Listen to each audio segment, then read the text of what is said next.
Good morning everyone. Welcome to the fifth video for class 5 EVS chapter 20. Today let us hop on to some important points that we have already covered. Still, let us have a quick look at it. Advantages of a multipurpose project. Multipurpose projects are like dams. What are the advantages? It controls floods. It provides irrigation facilities and navigation.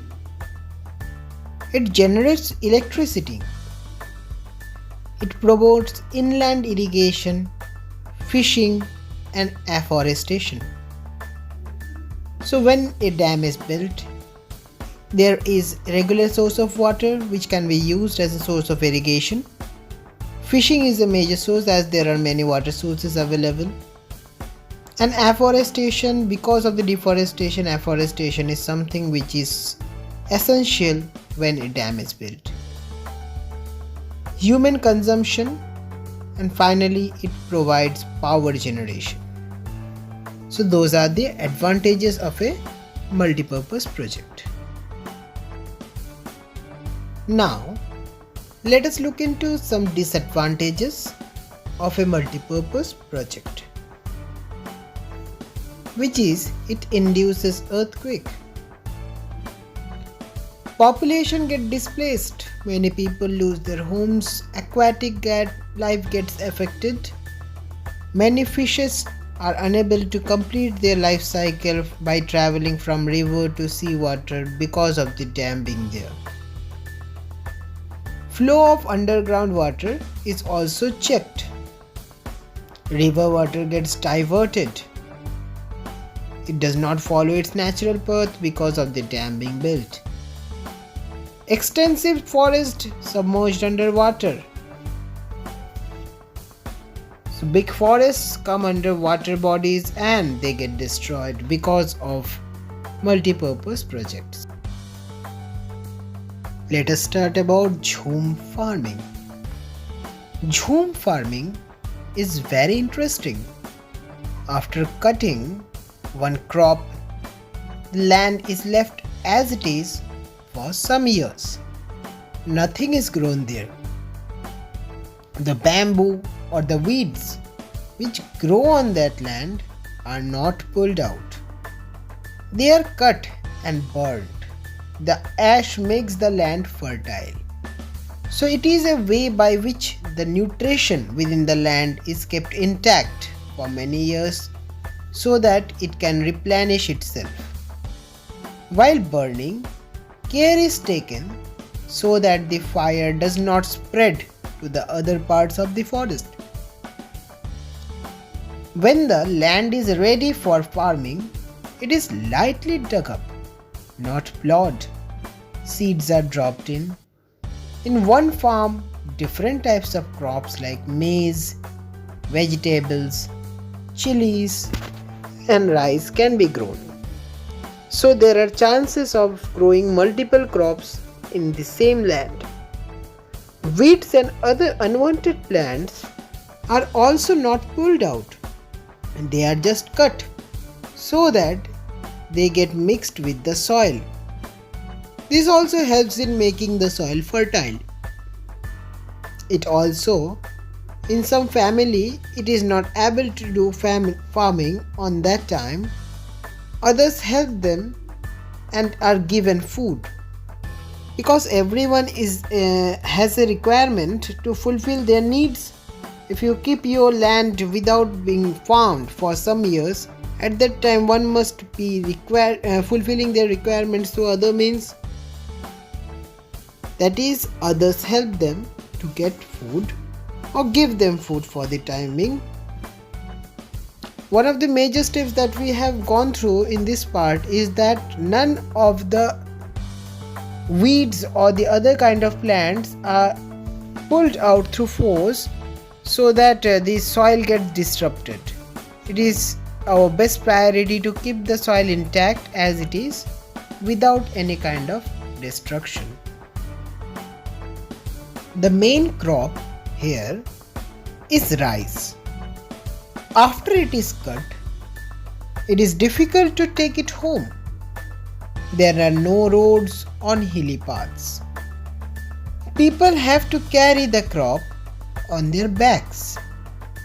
This takes many weeks. When the work is over, the entire village celebrates. People get together to cook and eat, sing and dance. They do their special chirao dance. In this dance, people sit in pairs in front of each other, holding bamboo sticks on the ground. As the drum beats, the bamboos are beaten to the ground. Dancers step in and out of the bamboo sticks and dance to the beat. So chirao dance is a very famous form of dance of Mizoram. All of you try to find out more about chirao dance. You can also perform, but don't hurt yourself. That is something important. About 3/4 people in Mizoram are linked to the forests. Life is difficult, but almost all children go to school. That is something good. You can see some of these here, playfully blowing their leaf whistles. Just as in the picture, you have made many such whistles, haven't you? A leaf whistle is a very fun thing. All you need is a leaf and you pass air and it blows like a whistle. So as we can see, it is a very hard life full of struggles out there in Mizoram, but they are very much attached to the nature and love being what they are. They also enjoy their traditional chirao dance a lot. In Mizoram, one of the positive things is that all children go to school. Let us learn a bit about tropical forests. Tropical rainforests grow around the equator. Equator is an imaginary line dividing Earth into two equal parts. In South America, Africa and Southeast Asia, they have the highest species diversity per area in the world, containing millions of different species. Even though they cover only a small part of the earth, they house at least a half of all the species. That covers up most of the plants and many insects and animals. As you can tell from the name, it rains a lot in these forests. Most tropical forests receive at least 200 centimeters, that is 80 inches of rain in a year. Tropical forests generally have a rainy and dry season. So, now those are some important and some interesting facts about tropical forests. It covers most part of the flora and fauna, that is the animals and plants found on the earth. It has a diverse weather, that is a rainy weather for most of the times, which help most of the trees to grow. Species diversity, this type of different animals and plants found in this area is just enormous. Activity for the day: make a world map and point out the countries which have the highest diversity of plants and animals. Also, mark these territories with green color.